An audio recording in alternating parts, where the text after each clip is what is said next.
आज तक अभी तक नीतीश कुमार के कान में जू तक नहीं रहेंगे। बोले थे कि 1 तारीख तक कोई निर्णय नहीं होगा तो 2 तारीख तक कोई बड़ा निर्णय हम लेंगे। जब तक बिहार के लिए, बिहार के बच्चों के लिए, बीपीएससी के छात्रों के लिए इंसाफ नहीं मिलेगा, न्याय नहीं मिलेगा, री एग्जाम का अनाउंसमेंट नहीं होगा, तब तक हम लोग अनशन पर बैठे रहेंगे। नमस्कार, आप देख रहे हैं इम्पैक्ट लाइव। मैं हूं आपके साथ करुणा तिवारी। क्या नाम हुआ भैया जो बीपीएससी का जो परीक्षा हो रहा है, इसको लेकर आप लोग जो धरना प्रदर्शन किए? मेरा नाम रोहित पांडे है, मैं जनसुराज युवा प्रदेश कार्यवाहक समिति में हूँ और आप देख रहे हैं यहाँ 17वां दिन है बच्चों का आंदोलन का। आज तक अभी तक नीतीश कुमार के कान में जू तक नहीं रहेंगे। तो 2 दिन पहले प्रशांत जी बोले थे कि 1 तारीख तक कोई निर्णय नहीं होगा तो 2 तारीख तक कोई बड़ा निर्णय हम लेंगे। तो कल 3 बजे से आमरण अनशन पर बैठे हैं।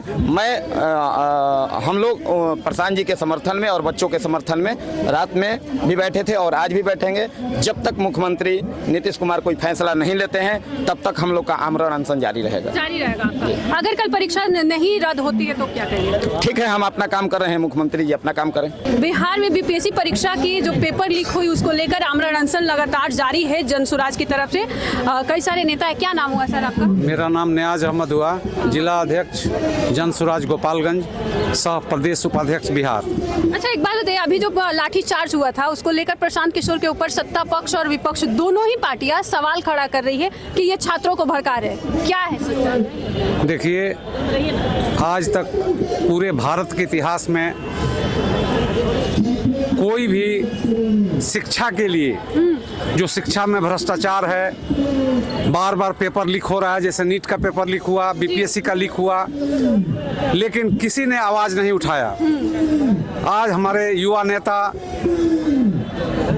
जनसुराज के सूत्रधार प्रशांत किशोर जी ने बढ़ चढ़ करके छात्रों के भविष्य के लिए हिस्सा लिया और आज आमरण अनशन पर बैठने की नौबत आ गई। इसलिए कि गरीब बच्चे जो गांव से निकल करके आते हैं और बड़ी मेहनत से बीपीएससी की तैयारी करते हैं और बीपीएससी के एग्ज़ाम अपने भविष्य के लिए, वैसा एग्ज़ाम जो 17वीं बीपीएससी का एग्ज़ाम लिया गया और उसमें पेपर लीक हो गया।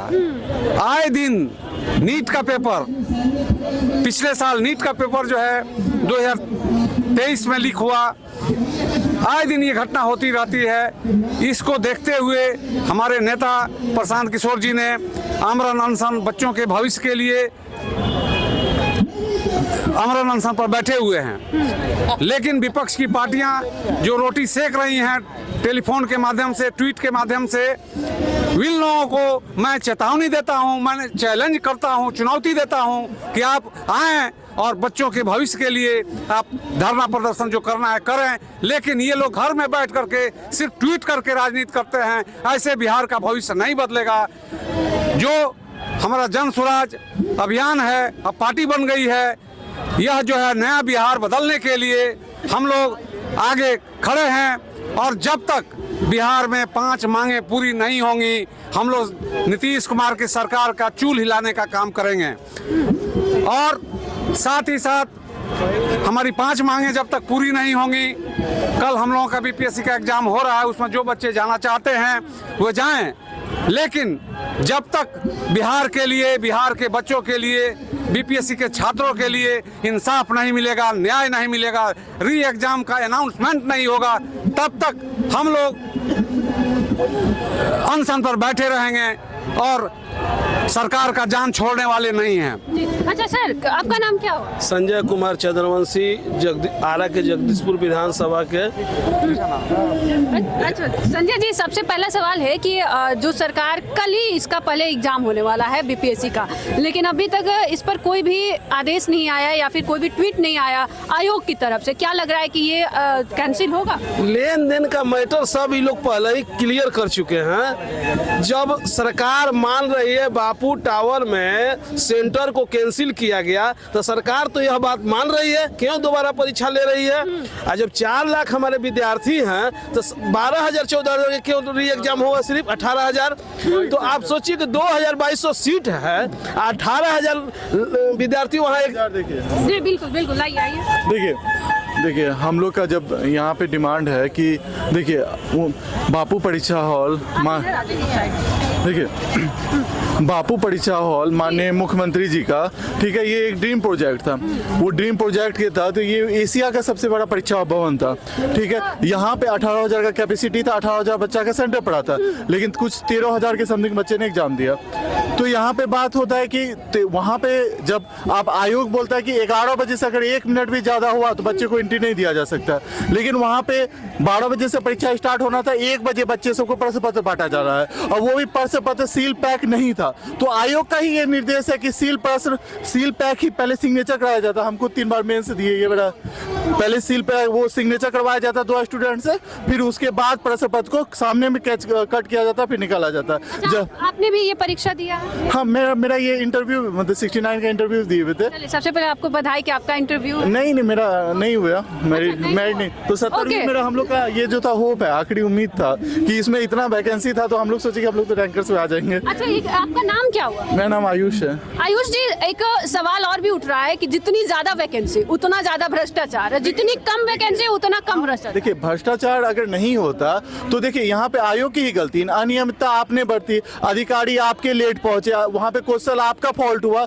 आज आप उसी 18,000 बच्चे को 22 सेंटर बना के दे रहे हैं। क्या कारण है 22 सेंटर दे रहे हैं और आप एक सेंटर बोल रहे हैं? यहाँ एक सेंटर का बात नहीं, यहाँ 18,000 बच्चे का बात है। आप 20,000 रिजल्ट दीजिएगा और 18,000 का आप एग्जाम ही ले रहे हैं, तो यहाँ पे कैसे ये समानता का तो बात ही नहीं रहा। आयोग बोलता है कि हम स्केलिंग के द्वारा आंसर देंगे। स्केलिंग मैडम जी सबसे विवादित अभी चल रहा है, क्योंकि यूपीएससी मेंस में स्केलिंग लेता, बीपीएससी भी मेंस में स्केलिंग लाया था, लेकिन स्केलिंग में बहुत सारे ड्रॉबैक्स होने के कारण स्केलिंग को फिर वापस ले लेगा। फिर से वो खेल के बीच में नियम नहीं बदला जाता है, फिर से वो विवादास्पद चीज ला रहे हैं। देखिए एक चीज बता दें, यहाँ पे पॉइंट का बात है। मैं पॉइंट से हो सकता हूँ, इन कर सकता हूँ, पॉइंट से बाहर कर सकता हूँ, ठीक है। जो अच्छे बच्चे होंगे, मेरिट वाले बच्चे होंगे, वो पीछे चल जाएंगे, और जो मतलब जो वन डे एग्जाम का तैयारी करते हैं उसके लिए हम लोग 3 बार मेंस दिए, हम लोग को ना पता क्या दर्द है, साल भर 2 साल भर पीछे रहना पड़ता है। तो यहाँ पे गलती सरासर आयोग की ही है। आयोग अपना गलती को मान ही रहा नहीं है। आप बताइए कि अभी जो कल एग्जाम होने वाला है, 18,000 बच्चे वहीं से आप ले लीजिएगा, मान लीजिए वहां से 10,000 ही बच्चे ले लीजिएगा,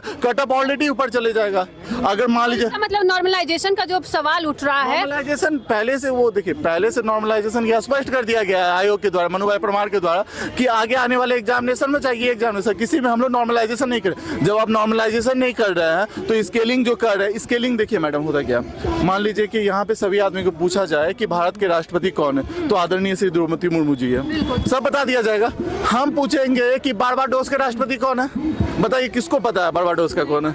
नहीं पता है। तो यही होता है स्केलिंग, इक्विवेलेंट करने के लिए उस टाइप का क्वेश्चन। तो ये डायरेक्ट फैक्ट ही लोग पूछ लिया है ना। देखिए एक चीज बताते हैं, आयोग के माननीय अध्यक्ष द्वारा बोला गया था कि हम यूपीएससी स्तर का प्रश्न पूछेंगे। हम लोग साल भर से इसी लेवल को 69 को बेस मान के, अभी 17वीं था, 69वीं को बेस मानते हैं, उसी प्रकार से हम लोग तैयारी किए थे। यहाँ पे आयोग क्या किया, ग्रुप डी से भी नीचे स्तर का प्रश्न पत्र दे दिया। आप पूछा कि पटना साहिब कहाँ पे, पटना में, तो अगला पूछेगा कि आगरा का ताजमहल कहाँ पे है, तो आगरा में है। ये प्रश्न पत्र ग्रुप डी वाला भी बच्चे सब बोल रहे हैं कि नहीं हम लोग का बहुत अच्छा गया। अब बताइए कि पीसीएस का स्टूडेंट और ग्रुप डी का स्टूडेंट में कोई फर्क नहीं रहा। हम लोग इतना सालों साल आदमी हम लोग मेंस का तैयारी करते हैं, हम लोग को फैक्चुअल, हम लोग कॉन्सेप्ट पे बेस पढ़ते हैं, मेनली हम लोग को कॉन्सेप्ट पढ़ा जाता है, ठीक है। तो हम लोग यहाँ पे फैक्चुअल, देखिए एग्जाम तो मेरा भी ठीक है, लेकिन यहाँ पे बात उसका नहीं है, बात यहाँ पे कि पॉइंट से हम अंदर जा सकते हैं, पॉइंट से बाहर आ सकते हैं। फेयर वे भी एग्जाम का बात ही नहीं, यहाँ समानता की बात ही नहीं है। तो आप बताइए कि हम गलत है कि आयोग गलत है? वहाँ पे साफ साफ लग रहा है कि आयोग गलत है। आयोग को भी पता है कि वो गलत है, लेकिन वो खुद अधिकारी पे अभी तक कार्रवाई बैठा देना चाहिए। कैसे 18,000 बच्चे का बात है, तुम कैसे, ये धांधली तुम्हारे अंडर में हुआ, हम लोग नहीं करवाए। अब बोलता है कि विद्यार्थी सबूत दे, तुम खुद कैंसिल कर रहे हो। ओएमआर का सीट भी पटना जंक्शन पे दिख रहा है कि सब लेकर देखिए जो हम लोग का डेलीगेशन था, हम लोग ही सत्याग्रह पे बैठे बोलते थे, हम लोग का जो डेलीगेशन है वो 15 दिन पहले, मतलब 15 दिन से तो कंटिन्यू ये है। जब डेलीगेशन चीफ सेक्रेटरी के पास गया, वो चीफ सेक्रेटरी भी बहुत पॉजिटिव वे में सुने, वो सारा डिटेल को, हर एक चीज को देखे समझे। 28 सेंटर में इस तरह की अनियमितता हुई है। देखिए छोटा सेंटर था तो उतना बात नहीं हुआ, ये बड़ा सेंटर था तो यहाँ पे बात बाहर आ गया। ठीक है, अगर मान लीजिए यहाँ पे आप बात कर रहे हैं 28 मतलब अभी 22 सेंटर है, अगर आप शिवहर जैसा मिला दीजिए तो 3 जिला हो जाएगा। अब बताइए कि 2 जिला में अगर इस तरह का धांधली होता क्या टोटल एग्जाम कैंसिल नहीं होता? बिल्कुल होना चाहिए। हाँ, 1 बजे ट्विटर पे क्वेश्चन अपलोड हो गया, उसका भी हम लोग प्रमाण दे चुके हैं। अब क्या चाहिए हम लोग? तो देखिए, हमारे मुख्यमंत्री उप मुख्यमंत्री को चाहिए कि प्रमाण। सुनिए ना, एक चीज बताते हैं, हमको तो नहीं पता कि कौन बैठे हुए, उनको समझ भी है कि नहीं कि बीपीएससी का उन लोग को समझ थोड़ा भी तो होना चाहिए, थोड़ा सा भी तो तर्क के साथ बात करे। हम लोग स्टूडेंट है, सीबीआई एजेंट नहीं है। हम लोग को क्या मोबाइल ले जाया जाता है कि हम लोग वहाँ पे बैठेंगे कि ये अधिकारी ये कर्मचारी? नहीं, सीसीटीवी फुटेज आपके पास है, क्यों लेट हुआ, क्यों अनियमितता हुआ, किस अधिकारी के कारण हुआ, ये सब आपकी जांच का विषय है। आप इस पे कार्रवाई कीजिएगा, ना कि हम लोग करें। हम लोग आपको तर्क दे सकते हैं कि ऐसा ऐसा बात है। अब आप हम ही लोग पे लाठीचार्ज करवाएंगे, सच बोल रहे हैं तो। आज महात्मा गांधी जी ये बोले है ना, सत्याग्रह सच के मार्ग पे चला, और सच के मार्ग पे चल के देखिए क्या स्थिति हो रहा है, लाठीचार्ज पड़ा। यही अग्निवीर जैसा बच्चा सब था जो आर्मी ये सब का था। हम लोग संविधान पढ़ के यहाँ आए, इसीलिए हाथ जोड़ के बोलते, नहीं तो इतना जन में आगजनी हो जाता, उन लोग को मार भी खा लेता पुलिस वाला सर। हम लोग हाथ जोड़ के बैठे विनती किए हुए, सच के राह पे चले। लेकिन यही बात है ना मैडम, यहाँ पे जो सच बोलता है ना उसी को कुचल दिया जाता है। यहाँ पे संविधान बचाने की बात होती है, संविधान बचाने की बात विपक्ष कर रही है, लेकिन जो परीक्षा देकर आया है वो संविधान कह रहा है कि हम लोग पढ़ के आए हैं, फिर भी लाठीचार्ज हो रही है। तो सब संविधान तो जनता के हित में है। हाँ। इस बिहार के जनता के बच्चे हैं, ये सब जो अभ्यर्थी हैं, यहाँ के जनता के बच्चे हैं, हम लोग अभिभावक हैं, हम लोग के परिवार के बच्चे हैं। वो लोग इस अनियमितता से दुखी हुए हैं, उन लोगों का हक अधिकार छीना गया है।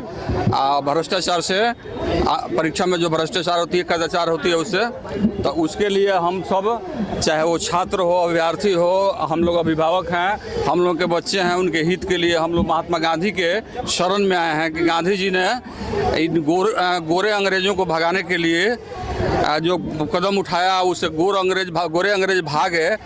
आज काले अंग्रेज हम लोग के देश के जिद पर अड़े हुए हैं, चाहे नीतीश जी हो चाहे जो भी हो, काले अंग्रेज जिद पर अड़े हुए हैं। और जो अभ्यर्थियों का जायज़ मांग को नहीं सुन रहे हैं तो इसका परिणाम खराब होगा। और गांधी जी की शक्ति मिल रही है, छात्रों को शक्ति मिल रही है, अभ्यर्थियों को शक्ति मिल रही है, और यह सरकार पलटेगी। और अभिभावक भी वोट के माध्यम से हम सब इस सरकार को पलट देंगे। और नीतीश जी जानते हैं कि उनका अब शारीरिक मानसिक स्थिति बिगड़ चुकी है, खत्म है वो एक तरह से। और लालू जी के साथ रहने वाला है, रामविलास पासवान के साथ रहने वाला है, सुशील मोदी के साथ रहने वाला है। सर, आपका इस पे क्या कहना है? जो संविधान की रक्षा के लिए हमेशा बात होती है, आज वही संविधान पढ़ के जो बच्चे परीक्षा दे रहे हैं उन पर लाठीचार्ज की जा रही है। तो ये तो संविधान का जो है उल्लंघन किया जा रहा है ना। मान लीजिए कि संविधान है और कोई भी देश संविधान से ही चलता है, बिना संविधान के कोई देश तो चल नहीं रहा है। तो हिंदुस्तान में तो संविधान पे ही सारा कुछ होने वाला है, और वही सरकार उसको नहीं मान रही है और छात्रों पर लाठीचार्ज कर रही है। तो ये सरकार समझिए एक तरह से जो है उन पर अन्याय कर रही है। सरकार को सोचना चाहिए कि वो विद्यार्थी हैं, अगर उनमें कोई बात ऐसी है तो सरकार को उसको पहले समझाना चाहिए और लाठीचार्ज डायरेक्ट नहीं करना चाहिए उसको। और लाठीचार्ज करने का मतलब क्या है? कल परीक्षा होगी, लग रहा है कि कैंसिल होगी।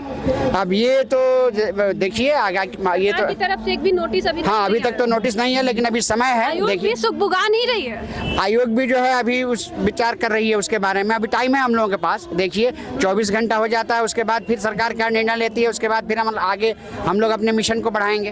क्या प्लान है आगे मिशन को बढ़ाने का? अभी जब तक हमारी मांगों को पूरा नहीं किया जाता है, हमारे सूत्रधार प्रशांत किशोर जी जो हैं वो अनशन पे बैठे हुए हैं, और जब तक ये मांग पूरी नहीं होगी उस वक्त तक जो है ये अनशन हम लोग नहीं तोड़ेंगे, नहीं तोड़ने वाले हैं। अनशन नहीं तोड़ा जाएगा और ये आंदोलन का रूप बदलते जाएगा, और इतना बदलेगा कि सरकार का चक्का जाम हो जाएगा और सरकार को हार मानना पड़ेगा, और हार मान करके फिर बात माननी पड़ेगी। ये हो सकता है कि ये राजधानी से हर जिले स्तर पर भी ये जो है चला जाए, और जिले पर भी जो है इसकी लोगों जो संगठन के लोग हैं वो इसको जिले स्तर पर भी जो है इसको शुरू करें। क्या कहिएगा?